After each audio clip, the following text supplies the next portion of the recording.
ये है पतित पावन शिप्रा नदी। इस नदी को मोक्षदायिनी माना जाता है।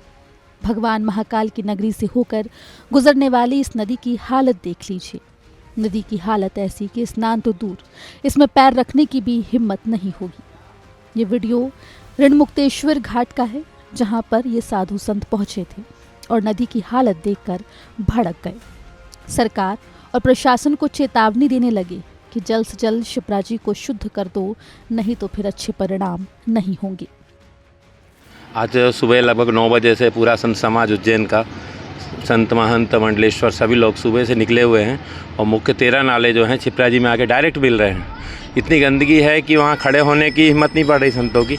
और अभी हम जहाँ खड़े हुए हैं ऋणमुक्तेश्वर घाट है और यहाँ पर देख के इतना मन व्यथित हुआ कि इससे अच्छा तो नाला है जो चलायमान तो रहता है। इतनी गंदगी की पराकाष्ठा है, संतों का मन बड़ा व्यथित है। देखा कि संत नाले में भी उतरे, सफाई के लिए उतरे, उनकी स्थिति जाके अभी स्नान कर रहे हैं। 24 संत लगभग नाले में उतरे थे। ये स्थिति देखने लायक, मतलब एक व्यथित हो जाता मन कि संत समाज में हम लोग इस बात का भी कोई बात उठाते हैं तो प्रशासन ध्यान नहीं दे पाता है।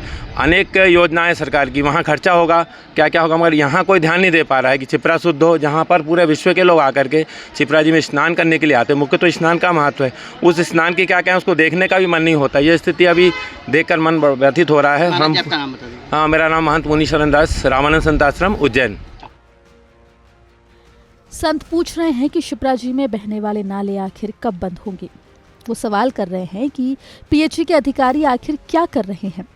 संतों का कहना है कि शिप्रा नदी में स्नान का ही महत्व है, लेकिन श्रद्धालु स्नान ही नहीं करेगा तो फिर वो कैसे पुण्य कमाएगा।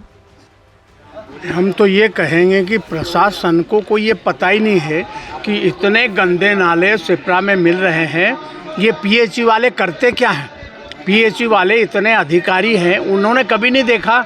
यहाँ 2 दिन में ऋणमुक्तेश्वर के यहाँ 1 ट्रक भर के कचरा महंत जी निकालते हैं। तो ये किनकी ड्यूटी है? प्रशासन भी मौन है। और ये पानी जो शिप्रा में जो नाले का मिल रहा है, ये कब बंद होगा? टाटा के लिए कहते हैं कि टाटा ने सीवरेज पाइपलाइन डाल दी है, हो जाएगा, आज तक नहीं हुआ। और ये कब होगा? पर्व स्नान आ रहे हैं, शिवरात्रि का स्नान है, कुंभ आ रहा है, 2-2.5 साल बाद कुंभ आ जाए। तो ये दुर्गति जो शिप्रा की देखने में आई, ऐसी कोई सी नदी आज तक नहीं देखी जितनी दुर्दशा शिप्रा की है। इसका दोषी कौन? इसका दोषी है प्रशासन। प्रशासन को इसमें पहल करके और जल्दी से जल्दी नालों को बंद किया जाना चाहिए। देखो, मुख्यमंत्री जी से मेरी विनती भी है और देखा जाए तो क्योंकि उनसे आग्रह भी है कि साधु संत, मतलब सोचो कि आप पैदल चलते चलते, सुबह से साधु संत पैदल चल रहे हैं, पूरे साधु संत उज्जैन के। और ये हर घाट पे गए, राम घाट से सीधा चलते चलते कालिदास वहाँ से भी आए और सीधा ऋणमुक्तेश्वर घाट पर आए। ऋणमुक्तेश्वर घाट पर जाकर मैं 1 ट्रक डेली भरता हूँ यहाँ से कचरा, और नगर निगम को 10 बार मुझे फ़ोन लगाना पड़ता है। जब यहाँ बंदा आएगा तो हाँ ना, पहली बात तो फ़ोन नहीं उठाएगा। और यहाँ की ऐसी स्थिति खराब, अगर यहाँ का पानी भी जानवर मर जाएगा। हमारे कुत्ते यहाँ के पूरे मर गए, जानवर मर गए ये पानी पीने से यहाँ पर। तो साधु संत उग्र नहीं होगा तो फिर क्या करेगा? पूरा परेशान है साधु संत। यहाँ के हमारे जितने श्रद्धालु भगत जगत आते हैं वो भी यहाँ पे बीमार हो रहे हैं यहाँ पर। आपका नाम बता दो महाराज। इसीलिए आज गंदे नाले में उतरना पड़ा साधु संत को, इसीलिए उतरना पड़ा कि वहाँ की स्थिति देख के आप देख लो स्थिति कैसी हो रही है। जमाने की गंदगी वहाँ पर पड़ी और सामने शिवरात्रि आ रही है। शिवरात्रि आप देखो कितने गंदगी हो रही है वहाँ पर। आपका नाम बता। महंत महावीर नाथ जी। हालांकि सरकार के नुमाइंदों के हिसाब से देखें तो शिप्रा नदी स्वच्छ है।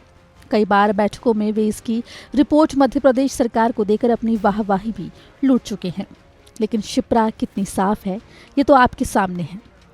शिप्रा नदी में नालों का पानी रोकने के लिए साल 1992 के बाद से लगातार प्रयास किया जा रहा है, लेकिन बीते 33 सालों में शासन प्रशासन पूरी तरह से असफल साबित हुआ है। जबकि इस कार्य के लिए न सिर्फ हजारों करोड़ रुपए लगाए जा चुके हैं, बल्कि एक से बढ़कर एक तेज तर्रार अधिकारी भी काम कर चुके हैं। फिलहाल मध्य प्रदेश सरकार के सामने अब बड़ी चुनौती ये है कि 2028 में उज्जैन सिंहस्थ से पहले शिप्रा जी कैसे स्वस्थ होगी। उज्जैन से संदीप कुलश्रेष्ठ की रिपोर्ट, MP तक।